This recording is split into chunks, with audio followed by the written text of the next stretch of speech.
What is the worth of one? Where is the dignity in humanity?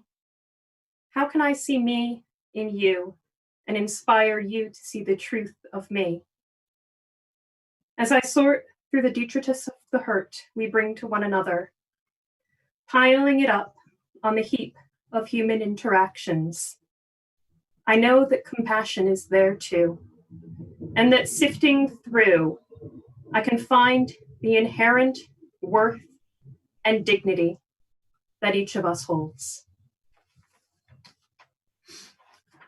Good morning, and welcome to the Unitarian Congregation of Westchester and our online worship service. My name is Chris Heisen, and I'm a lay leader in the congregation. Our minister, Reverend Dan Schatz, is on leave this week.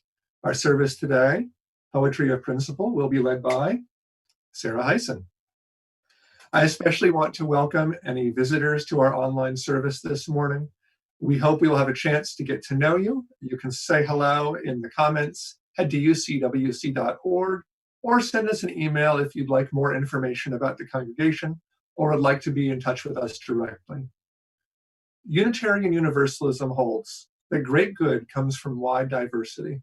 So whoever you are, whomever you love, whatever your heritage, and from wherever your beliefs spring, we are pleased that you are here. Let us walk a while together. We do have some announcements. As a reminder, please check Connections and our online calendar for announcements and information on how to access our various online events. Two important announcements I'd like to highlight. First, coming on June 21st will be our Remembering Fathers service, and we're looking for you to participate. Do you have a favorite reading or a memory of a father or father figure that you'd like to share? If you'd like to participate in the service or just provide a reading, please reach out to me, Chris Heisen, or email religious-services@ucwc.org. Also, as you know, the pandemic has caused economic disruption throughout the world, including in our own finances here at UCWC. After today's service, the board and finance team are hosting a town hall to discuss next year's budget and the challenges ahead. This will be in lieu of the usual Zoom social time. You can use the Zoom link and password that are in Connections still, and we'll also put those up on the screen at the end of the service. Now I'd like to hand things over to Jan for our chalice lighting.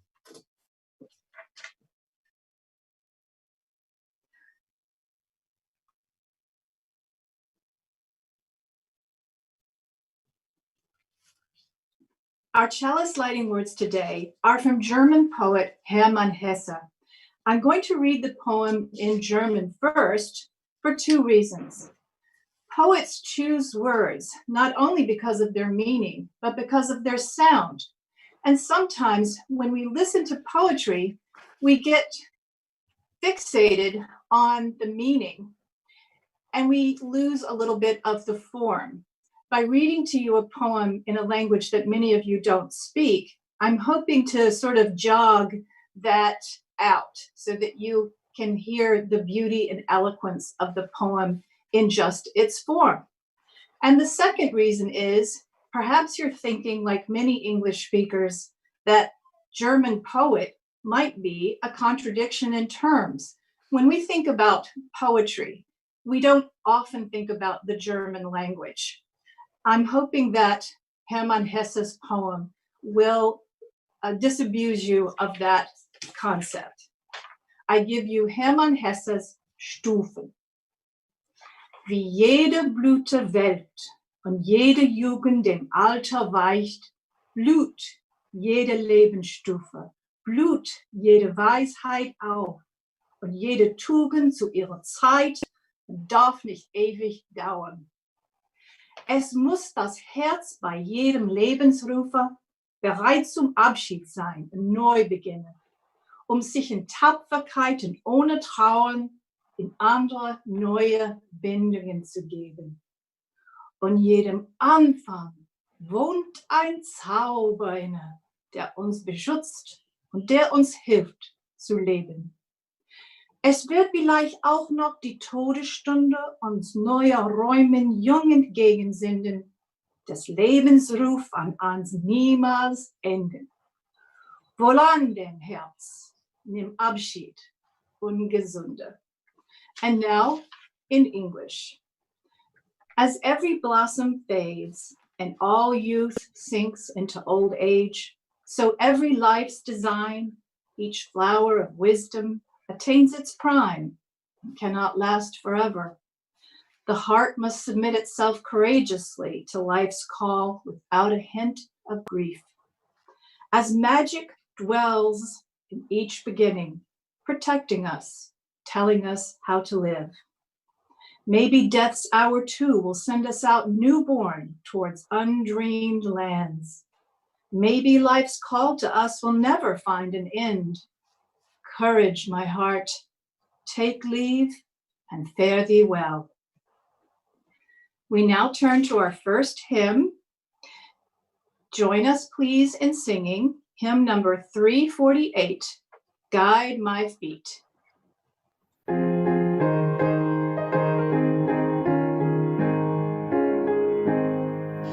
Guide my feet while I run this race. Guide my feet while I run this race. Guide my feet while I run this race. For I don't want to run this race in vain. Hold my hand while I run this race. Hold my hand while I run this race.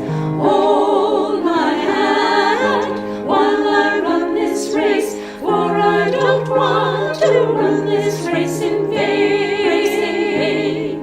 Stand by me while I run this race. Stand by me while I run this race. Stand by me while I run this race. For I don't want to run this race in vain.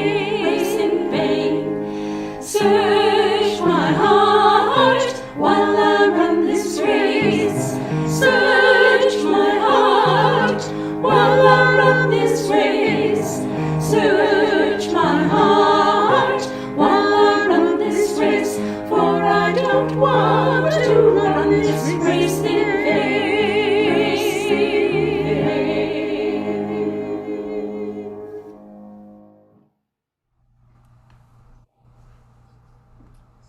If you would join me now in our unison affirmation.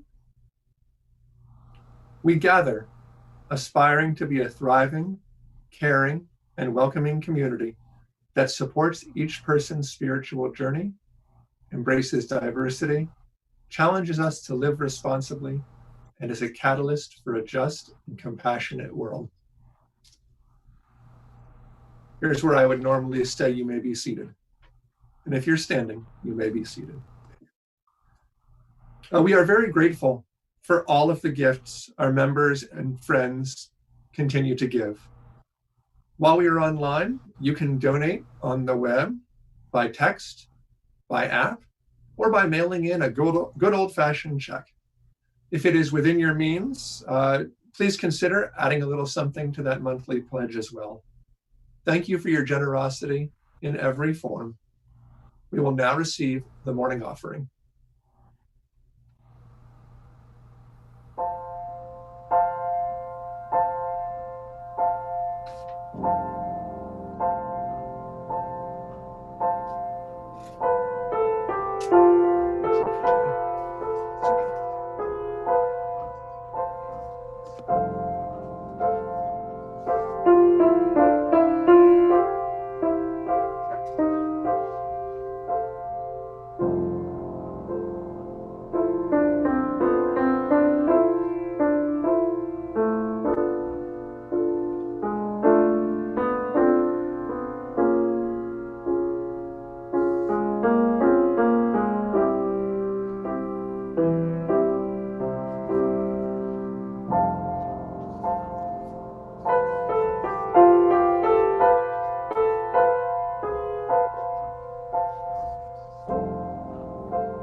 Thank you for joining us this morning for our poetry service, Poetry of Principle. You'll be hearing a number of poems, both those that are dear to members of our congregation and some written by members of our congregation. Some of them I'll be reading and some will be from the members themselves. We'll begin with It's Been a Cool Spring, written by Cheryl Pittenger, member of our congregation. It's been a cool spring. Dark nights watched for hints of frost. Bring the pots in. Cover the delicate green shoots. See the lingering daffodils, revived by cool and rain, blooming for weeks. It's been a cool spring. Dark nights watched for hints of hope. Bring the truth in. Cover our sorrows, fears, and hate. See the bittersweet story grow, revived by constant news blooming in minds. It's been a cool spring. Dark nights watched for hint of cough. Bring our life in. Cover our breaths and smiles and frowns. See the tentative reaching out, revived by love and care, blooming in hearts. Thank you.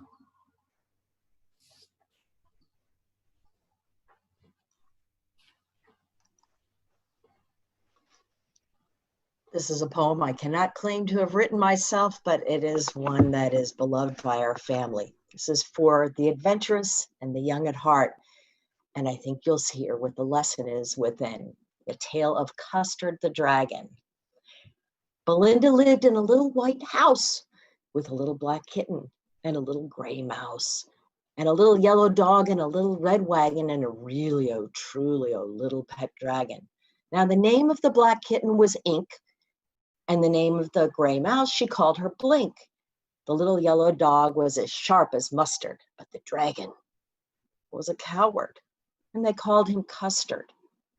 Custard the dragon had big, sharp teeth, spikes on top of him and scales underneath, mouth like a fireplace chimney for a nose, and really, truly, daggers on his toes. Belinda was as brave as a barrel full of bears, and Ink and Blink chased lions down the stairs. Mustard was as brave as a tiger in a rage, but Custard cried for a nice, safe cage. Belinda tickled him. She tickled him unmerciful, and Ink, Blink, and Mustard rudely called him Percival. They all sat laughing in the little red wagon at the really, truly, cowardly dragon. Belinda giggled till she shook the house, and Blink said, "Week," which is giggling for a mouse. Ink and Blink rudely asked his age when Custard cried for a nice, safe cage. And suddenly, they heard a nasty sound, and Mustard growled, and they all looked around. "Meouch!" cried Ink, and "Ooh!" cried Belinda. But there was a pirate climbing in the window. Pistol in his left hand, pistol in his right, and he held in his teeth a cutlass bright. His beard was black, one leg was wood, and it was clear the pirate meant no good. Belinda paled and cried, "Help, help!" But Mustard cried with a terrified yelp. Ink trickled down to the bottom of the household, and little mouse Blink strategically mouseholed. But up jumped Custard, snorting like an engine, clashing his tail like irons in a dungeon. With a clatter and a clank and a jangling squirm, he went at the pirate like a robin at a worm. The pirate gaped at Belinda's dragon and gulped some grog from his pocket flagon. He fired 2 bullets, but they didn't hit, and Custard gobbled him every bit. Belinda embraced him. Mustard licked him. No one mourned for his pirate victim. Ink and Blink indeed did gyrate around the dragon that ate the pirate. But presently up spoke little dog Mustard. "I'd have been twice as brave if I hadn't been flustered." And up spoke Ink, and up spoke Blink. "We'd have been 3 times as brave, we think." And Custard said, "I quite agree that everyone is braver than me." Belinda still lives in her little white house with her little black kitten and her little gray mouse and her little yellow dog and a little red wagon and her truly little pet dragon. Belinda is as brave as a barrel full of bears, and Ink and Blink chase lions down the stairs. Mustard is as brave as a tiger in a rage, but Custard keeps crying for a nice, safe cage. Thank you. This poem, Morning Visitor, written by my friend Lowell McMullen, has a photograph by the same name taken by her as well. The poem is a true story. Lowell spent most of a morning worrying about a bluebird that she thought was in terrible danger. This poem reminds me of our seventh principle, respect for the interdependent web of all existence. Morning Visitor. Bam, plop, a bluebird, flails against the glass, hovers like a hammer, crashes into our window. He needs my help. I run to the meadow's edge, check the bluebird box for fallen babies. All well there.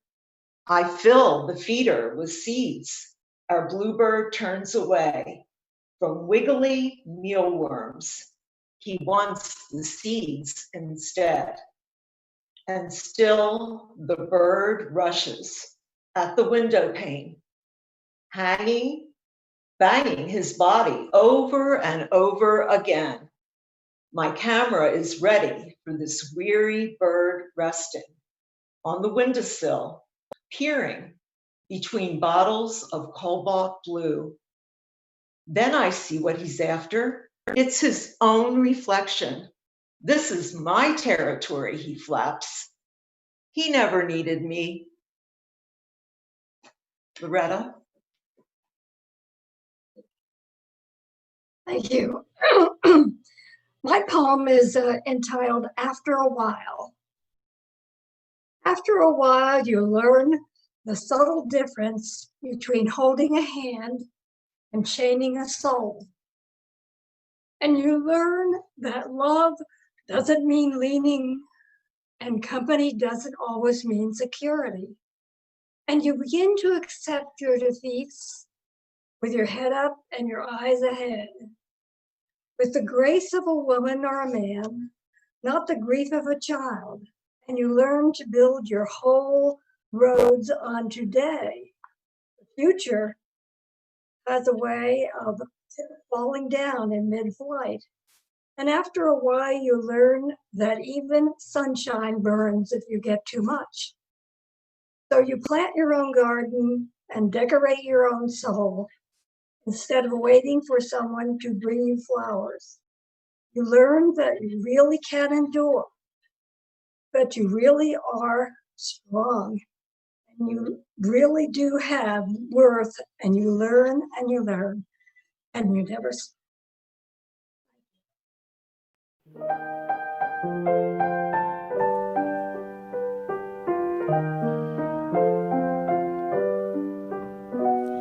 The stream of life running through my veins, night and day and night, runs through the world, through you and me, and dances in rhythmic measures. Come take my hand, celebrate life with me, and we will dance together, giving love and service to all who need, and building a dream with each other.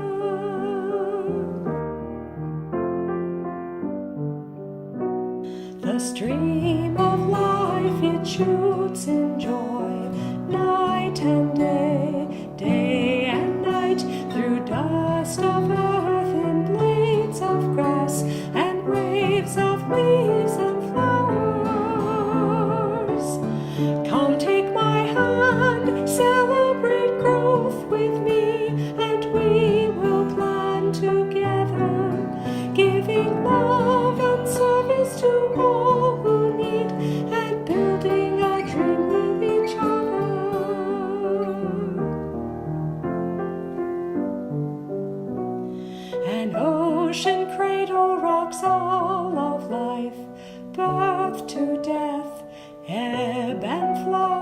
My limbs are made glorious by this, I feel the life throb of the ages. Come take my hand, celebrate wonder with me, and we will reach together, giving love and service to all who need, and building a dream with each other.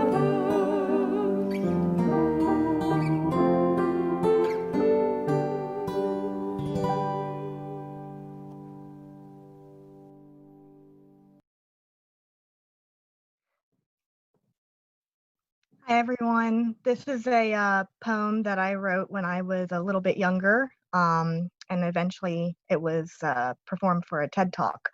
But it's pretty much what I call my STEM poem. And it goes like this. If someone told you, don't you move, for one whole hour, what would you do? Would you kick your feet? Would you spin in your chair? Would you clench your fists or twirl your hair? Would you take out gum and start to chew? Or tap your fingers? How would you get through? If this thought makes you panic or nervous to hear, then let me explain why there is nothing to fear. Everyone stims. It's okay, I swear. I do this too, though more than twirl hair. I don't just chew gum, don't just kick my feet. I have my own drum and dance to my own beat. Sometimes I rock, sometimes I will flap. Sometimes, for seemingly no reason, I clap. Maybe I stand and start spinning around till my body feels better and I fall to the ground. But this is okay. This is just what I do. I have less common stims, but it helps me get through. Yes, I'm autistic, but it's the same thing, you see. Everyone stims, not just you and me. Thank you.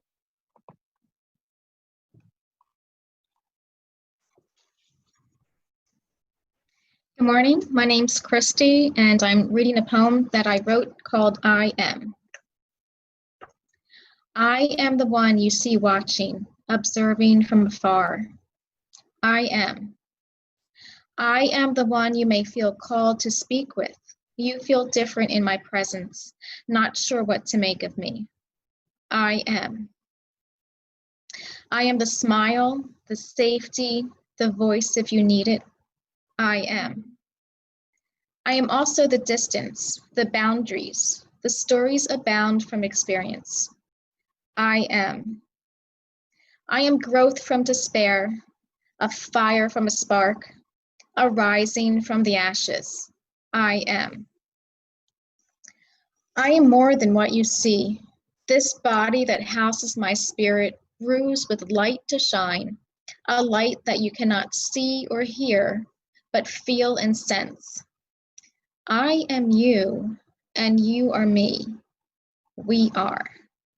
Thank you.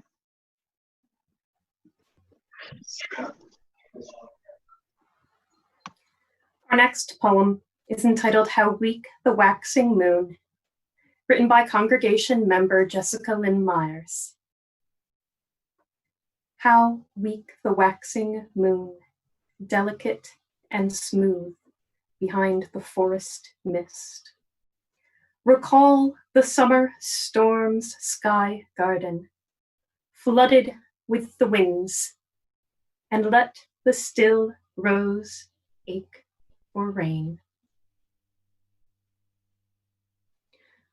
Please join us now in the singing of hymn number 21, For the Beauty of the Earth.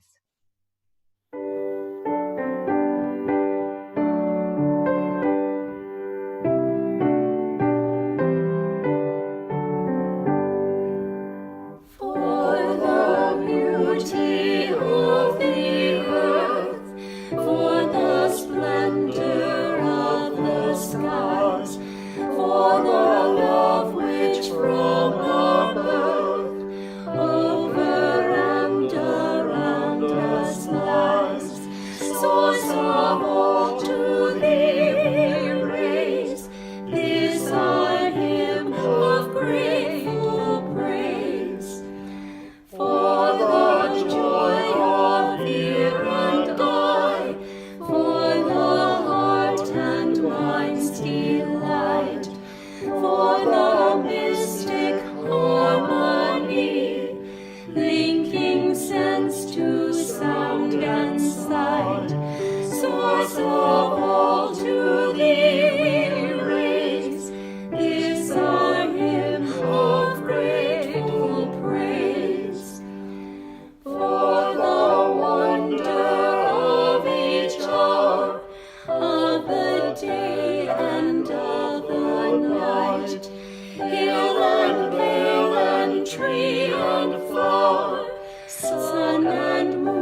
Jan talked about appreciating the sounds of the words in a poem as well as the meaning of the words. The sounds of this poem is one of the reasons I'm always drawn to it. The Wind Hover by Gerard Manley Hopkins. I caught this morning morning's minion, kingdom of daylight's dauphin, dappled dawn-drawn falcon, in his riding of the rolling level underneath him steady air, and striding high there. How he rung upon the rein of a wimpling wing in his ecstasy, then off forth on swing. As a skate's heel sweeps smooth on a bow bend, the hurl and gliding rebuffed the big wind. My heart in hiding stirred for a bird, the achieve of, the mastery of the thing. Brute beauty and valor and act, oh, air, pride, plume, here buckle. And the fire that breaks from thee then, a billion times told lovelier, more dangerous, oh my chevalier. No wonder of it. Sheer plod makes plow down Cillian shine, and blue bleak embers, ah, my dear, fall, gall themselves, and gash gold vermilion. I hope you enjoyed that. Morning. A few years ago, a friend of mine was planning a poetry workshop, and he asked if I would test drive one of the exercises he dreamed up. The challenge was to look at a page of Egyptian hieroglyphic writing, something like this, and create a poem from it. I thought the idea was a little nuts, but I tried it anyway.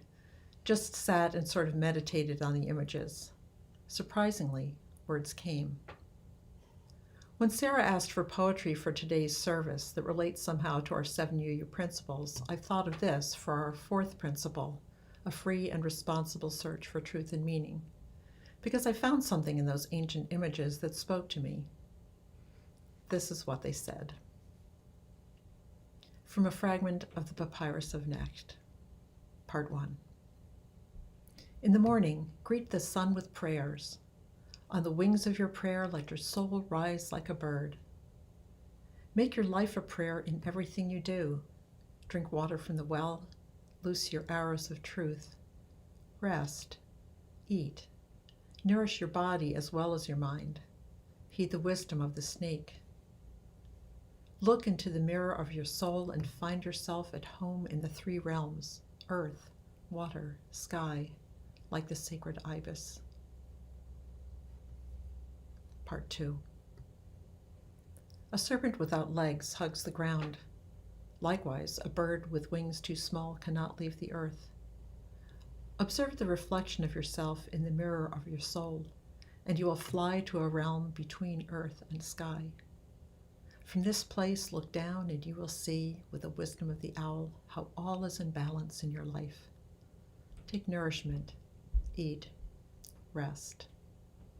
At the close of the day, when the birds sing their final notes, send up your prayers once more until the sun walks over the edge of the far hills.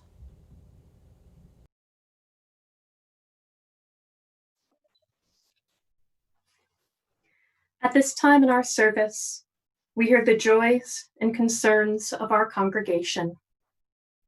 First, we will sing verse 1 of Winds Be Still. And after we hear from our community, we will sing verse 3.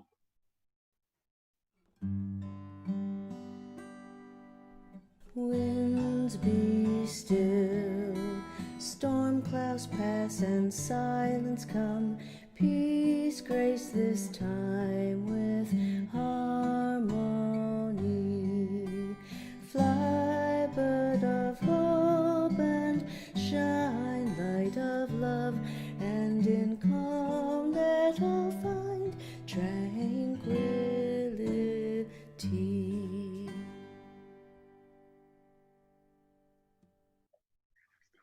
Good morning. My name is Diane Cole, and I'm a member of the Pastoral Care Team. I will be reading the cards of sharing this morning. With my helper, Ed, we are lighting 5 candles this morning. First, a candle of concern for one who is both upset over the killing of George Floyd and afraid for a family member who was a trooper in Minneapolis and for all who are at risk. A candle for one who is concerned for her friend whose family is struggling with serious issues which are making the quarantine even more trying. May she find the strength to cope. A candle for one who is concerned over the recent unrest in our cities across the country. Dr. Martin Luther King Jr. said that a riot is the language of the unheard. Let's hope we listen and change what needs to be changed. A candle for one whose mother passed away last evening. She passed peacefully at 97. And as always, a candle is lit for all those unspoken joys, concerns, and sorrows. Thank you.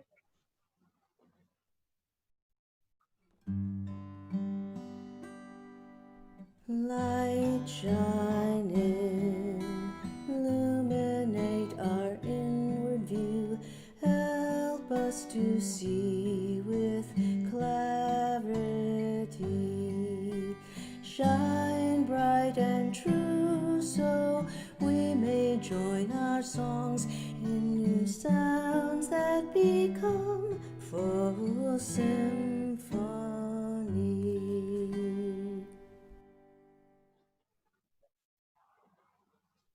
Please join me in a moment of silent meditation.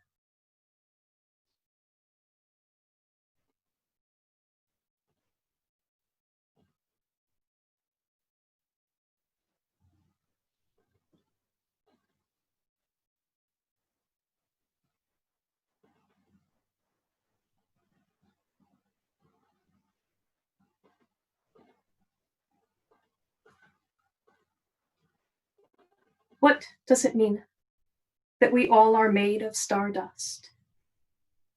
That it is impossible to create something from nothing? Is everything we are a great cosmic recycling program? For each cell in everything, living and not, exists now and has always existed from the time before time, when each particle of everything was merely dust floating through space before coming together and forming life. All of these particles in a never-ending dance, colliding, joining, separating, and coming together again to form bodies, buildings, fall apart and grow into new, so that everything that I am and everything that you are once was everything of something else, of someone else. And everything that we are will someday be someone's or some things, entirely unique and new, yet containing the same particles that are uniquely you and me.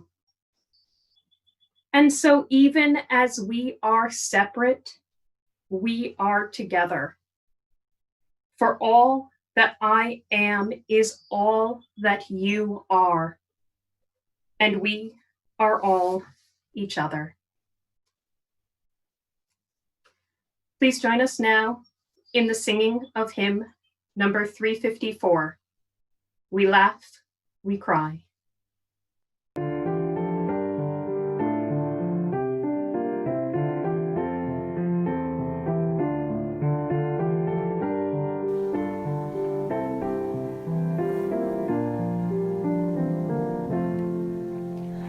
We laugh, we cry, we live, we die, we dance, we sing our song.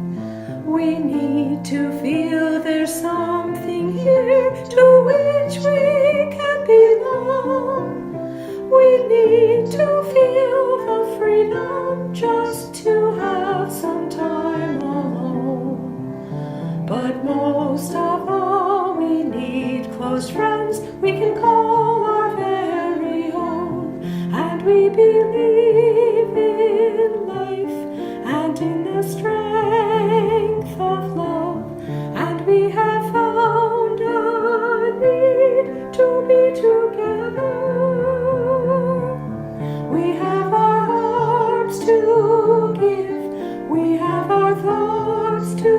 receive, and we believe that sharing is an answer. A child is born among us, and we feel a special glow. We see time's endless journey as we watch the baby grow. We thrill to hear imagination freely running wild. We dedicate our minds and hearts to the spirit of this child, and we believe in life and in the strength of love, and we have found a time to be together, and with the grace of age we share the wonder of youth, and we believe that growing is an answer. Our lives are full of wonder, and our time is very brief. The death of one among us fills us all with pain and grief. But as we live, so shall we die, and when our lives are done, the memories we shared with friends, they will linger on and on. And we believe in life and in the strength of love, and we have found a place to be together. We have the right to grow, we have the gift to believe that peace within our living is an answer. We seek elusive answers to the questions of this life. We seek to put an end to all the waste of human strife. We search for truth, equality, and blessed peace of mind. And then we come together here to make sense of what we find. And we believe in life and in the strength of love, and we have found our joy being together. And in our search for peace, maybe we'll finally see, even to question truly is an answer.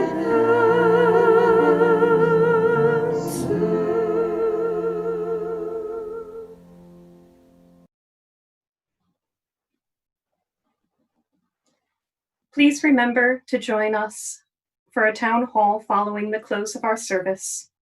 You can find the link to attend the town hall in Connections and on the screen following the postlude. Can kindness prevail in the face of cruelty? Can an act of love triumph in a sea of hate? Can compassion soften a heart of stone? Can the old learn from the wisdom of children?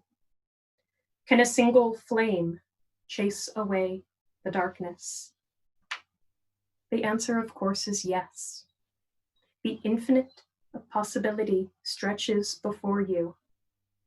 You must only be willing to act, to show kindness when others express cruelty.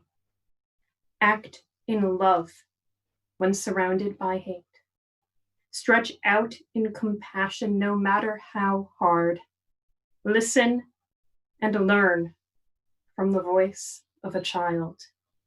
Be the light when the world is dark, and I will join you.